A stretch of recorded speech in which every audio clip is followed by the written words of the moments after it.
You're out of breath walking up the stairs with your kid, your clothes don't fit, you avoid mirrors, and deep down, you're ashamed of what you've become. 365 days ago, I became a dad, and the man I used to be, he didn't even make it out of that hospital room. This is what they don't warn you about when you become a dad. 41 weeks pregnant, me and my partner both walk into the hospital. Anxious, tired, unsure. How long will it take? Will she be okay? Will we be okay? I mean, we've had experience with kids. We've got 10 siblings between us, but no amount of babysitting will prepare you for your own kid. And what felt like 1,000 years, and after a very traumatic birth, our daughter Delilah was born around 6 p.m. on the 16th of July. From that moment on, nothing was the same. I didn't cry, I didn't shake, I just stared. There she was, this warm, swollen little human in my arms for the first time, and her entire survival depended on me. And in that moment, something shifted.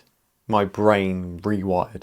And I made a promise, the same promise that all dads make. I'll do anything for you. But here's where the story takes a little bit of a darker turn. Because that promise every dad tells their kid, it's actually also the first lie. Because most dads break that promise pretty soon, including myself. And even worse, they end up blaming the kid. They say, I've got a baby now, I don't have time. I'm too tired to train. Healthy eating's too hard right now. Bullshit. You say you do anything for your kid, then get in shape. Stop using them as the reason that you're falling apart. The term dad bod is a cop-out. A phrase used by dads who don't take responsibility and blame their kids for why they let themselves go. If you're watching this and you know you've broken that promise, you're probably a little bit pissed off right now.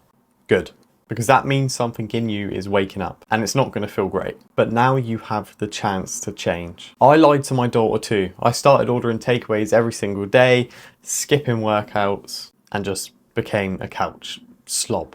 But then I remembered what I said to her on that magical day. And I realised the version of me right now is just not good enough. I didn't want her growing up seeing her dad fat and out of shape, barely able to walk up the stairs while holding her, and being too tired after work to play. Fuck that. If you've got 20 kilograms of fat to lose, good, you have a starting point. Now don't get me wrong, this isn't going to be easy, but it will be so worth it. And here's exactly where you're going to start. Get a coach. Whether it's free advice or paid guidance, a coach will speed up your progress 10 times. They'll help you avoid the stupid mistakes that most people make and give you a daily actionable plan that you can use. And if you're thinking, I don't need a coach, I know exactly what I'm doing, then you're an idiot. Ronaldo, Messi, Floyd Mayweather, Conor McGregor, Chris Bumstead, all of these people have coaches, even though they know what to do.